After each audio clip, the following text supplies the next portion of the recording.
अगर आप अपने घर में अपने आप को महफूज महसूस करते हैं, क्या आप अपने घर में अपने चार दीवारी के अंदर अपने आप को ज़्यादा सुरक्षित समझते हैं?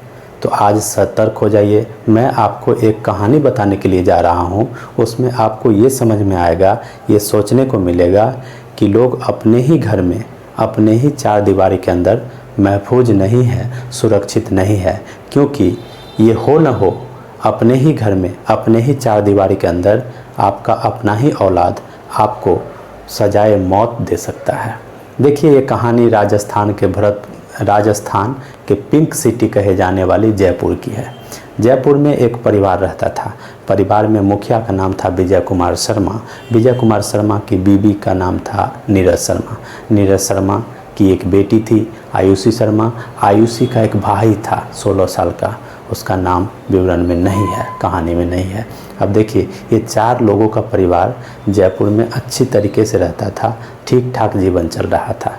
विजय शर्मा जो थे, पेशे से हाई कोर्ट में क्लर्क थे, यानी हाई कोर्ट में सरकारी नौकरी थी। विजय शर्मा को अच्छा जीवन चल रहा था, पैसे भी अच्छे खासे थे, उनको प्रॉपर्टी भी थी, अच्छा खासा ज़मीन जायदाद भी है, सब कुछ है। मगर क्या हुआ, दुर्भाग्यपूर्ण अभी से 1.5 साल पहले विजय शर्मा को मौत हो गया। वो नेचुरल मौत था। विजय शर्मा इस दुनिया में नहीं रहे, चल बसे। अब विजय शर्मा के परिवार में 3 लोग बच गए थे, नीरज शर्मा, आयुषी शर्मा बेटी, आयुषी का भाई। अब ये तीनों लोग थे, रिश्तेदार, समाज, परिवार, सब आपस में डिसाइड किया कि ये जो नौकरी है विजय शर्मा वाला, ये विजय शर्मा वाला नौकरी आयुषी शर्मा को दे दिया जाए। आयुषी शर्मा बेटी है, 23 साल की है, नवयुवक है, तो अब अपना ये नौकरी करेगी, अब आयुषी का जीवन सेट हो जाएगा। इस तरह का बात चलता रहा। मगर परिवार, समाज सब मिल करके ये डिसाइड किया, ये आपस में सलाह मशवरा किया कि नहीं, आयुषी शर्मा पढ़ी लिखी है, अभी पढ़ाई जारी है, हो सकता है आयुषी शर्मा पढ़ करके कोई अच्छा जॉब प्राप्त कर सकती है। कंपटीशन एग्ज़ाम में बैठ करके वो जज भी बन सकती है, वकील भी बन सकती है, या कुछ भी बन सकती है। मगर आयुषी की जो माँ है नीरज शर्मा, वो अब बेसुध हो गई, बेसहारा हो गई, बेआवला हो गई। उसको ये सरकारी नौकरी दिया जाए। समाज के, परिवार के, रिश्तेदार के डिसाइड करने के बाद नीरज शर्मा भी ये ठानी कि नहीं, पति वाला नौकरी हम खुद करेंगे। और वही हुआ। नीरज शर्मा हाई कोर्ट गई और वो एलडीसी का जो पोस्ट था विजय कुमार शर्मा वाला, वो ज्वाइन कर ली। यानी जो क्लर्क की नौकरी थी अब आयुषी शर्मा को नहीं, नीरज शर्मा को मिली। नीरज शर्मा यानी आयुषी की माँ को। बात यहाँ तो ठीक ठाक था, कोई बात नहीं। मगर आयुषी शर्मा जो नीरज शर्मा की बेटी थी, उसको ये बात नहीं भाया, उससे वो उदास रहने लगी। आयुषी का सोचना था कि ये हमारा हक था, पिताजी वाला नौकरी हम लेते, हमारा ज़िंदगी सेट हो जाता, हम आगे की पढ़ाई से मुक्ति पा जाते। मगर माँ ने हमारा नौकरी लेकर के हमारा हक छीन लिया। अब यही बात सोच करके वो बहुत उदास और परेशान रहने लगी।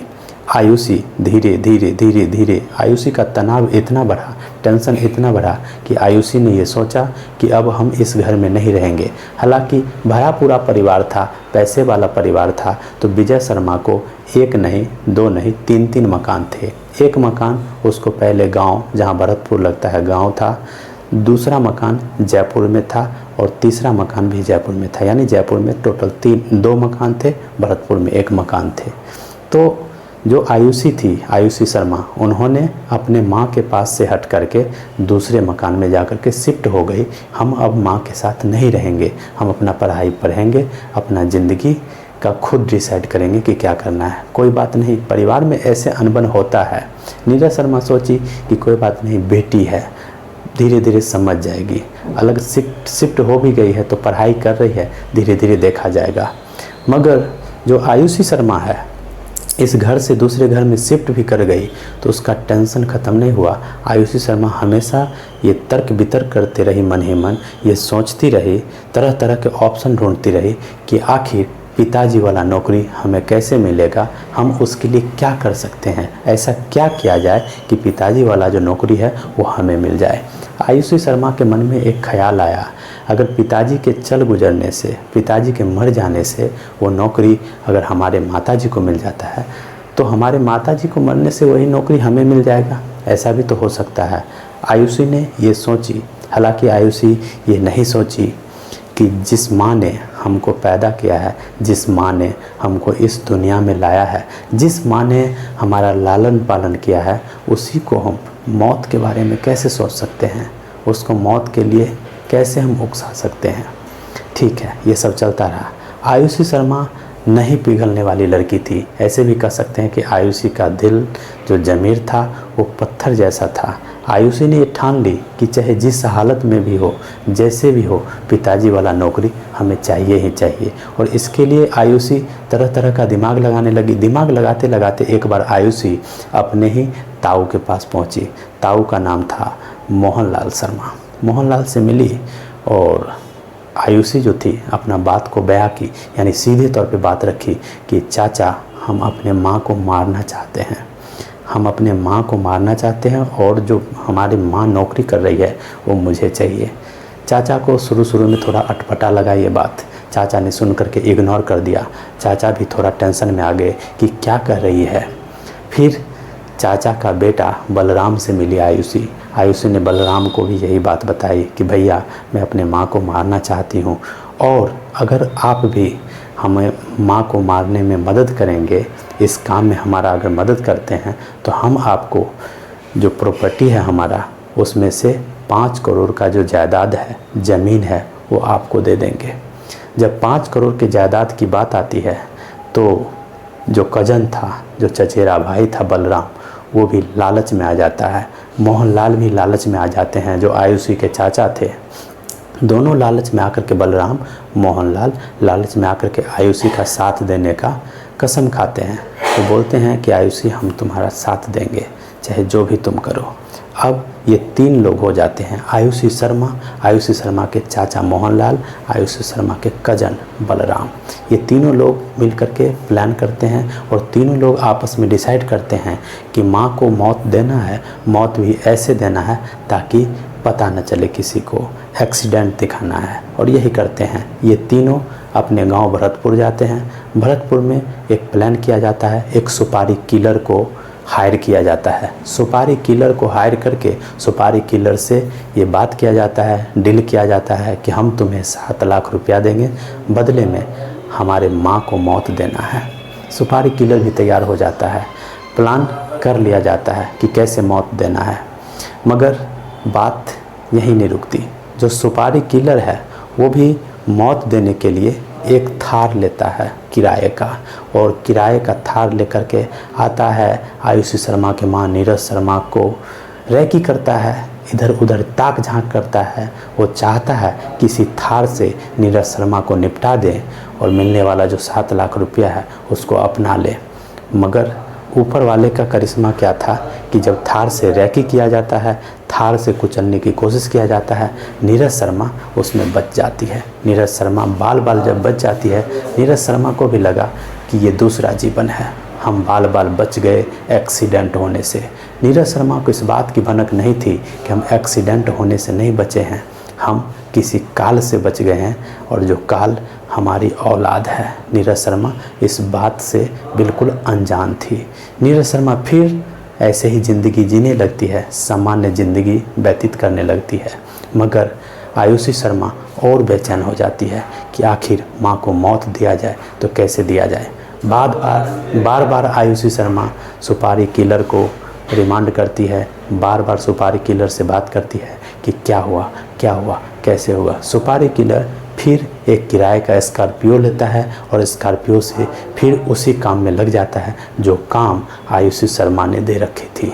आयुषी शर्मा की माँ नीरज शर्मा जहाँ जहाँ जाती थी, कहाँ कहाँ आती थी, कब आती थी, कैसे आती थी, उसका रैकी किया जा रहा था कि मौका मिले और इसको कुचल दिया जाए। अंततः एक दिन मौका मिल ही जाता है अपराधी को, और नीरज शर्मा सड़क से जा रही थी साइड से, और अपराधी उधर से अपना वाइट स्कॉर्पियो को 130 किलोमीटर प्रति घंटा की रफ्तार से आता है और नीरज शर्मा को कुचल करके चलते बनता है। नीरज शर्मा की मौके पर ही मौत हो जाती है। जब नीरज शर्मा की मौत हुई तो बेटी, जो गिरगिट, जो छिपकली बेटी थी, ये आई, थोड़ा आंसू बहाई, थोड़ा रोई धोई और अपने मामा को फ़ोन की, राकेश शर्मा को। जब अपने मामा को फ़ोन की तो मामा को थोड़ा अटपटा सा लगा। मामा ने सोचा कि अभी तक सब कुछ ठीक चल रहा था, बेटी और माँ अलग अलग रह रही थी, रिश्ते में कुछ अनबन चल रहे थे, अचानक मौत कैसे हो गया। आयुषी के मामा आए, देखे सुने, थोड़ा दूसरे लोगों का बात सुने, और आयुषी के मामा सीधा पुलिस स्टेशन पहुँचे और पुलिस स्टेशन में उन्होंने बताया कि हमको इस मौत में थोड़ा शक लग रहा है। जब शक की बात की गई थाने में तो पुलिस हरकत में आई और पुलिस ने एक तहरीर लेकर के जांच शुरू की। जब जांच शुरू की तो पुलिस पहले दफ़ा की जो जांच की उसमें पुलिस ने पाया कि रोड खाली है और स्कॉर्पियो आता है और सिर्फ नीरज शर्मा को टारगेट करके कुचल देता है। कुछ दाल में काला है क्या?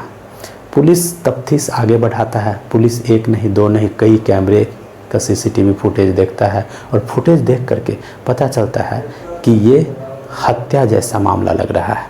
पुलिस धीरे धीरे स्कॉर्पियो के नंबर देख करके स्कॉर्पियो मालिक तक पहुंचता है। मालिक के बाद सुपारी किलर तक पहुंचता है। किलर से बात होने के बाद ये आयुषी शर्मा के चाचा जो मोहन शर्मा थे उनके पास तक जाया जाता है। आयुषी के कजन बलराम शर्मा तक जाती है पुलिस। बलराम के बाद आयुषी शर्मा को फिर भरतपुर गांव से वापस जयपुर लाया जाता है। पुलिस स्टेशन में पूछताछ की जाती है और अंततः जब आयुषी शर्मा टूटती है, पुलिस या पूछताछ में जब पूरा बकती है बात को, तो पूरे राजस्थान में, पूरे जयपुर में सनसनी फैल जाता है। सनसनी, लोग ये सोचने पर मजबूर हो जाते हैं कि जिस औलाद को हम सोने चांदी की तरह संभाल करके रखते हैं, पालते हैं, पोसते हैं, बड़ा करते हैं, उसका फ्यूचर बनाते हैं, क्या वही बालक, क्या वही औलाद अपने जन्मदाता को मौत दे सकता है? ऐसा ही है इस घटना में। आप बने रहिए, इसी तरह का घटना हम और भी सुनाएंगे। मेरा नाम है कन्हैया, मेरे चैनल का नाम है कहानी असली वाली। Thank you.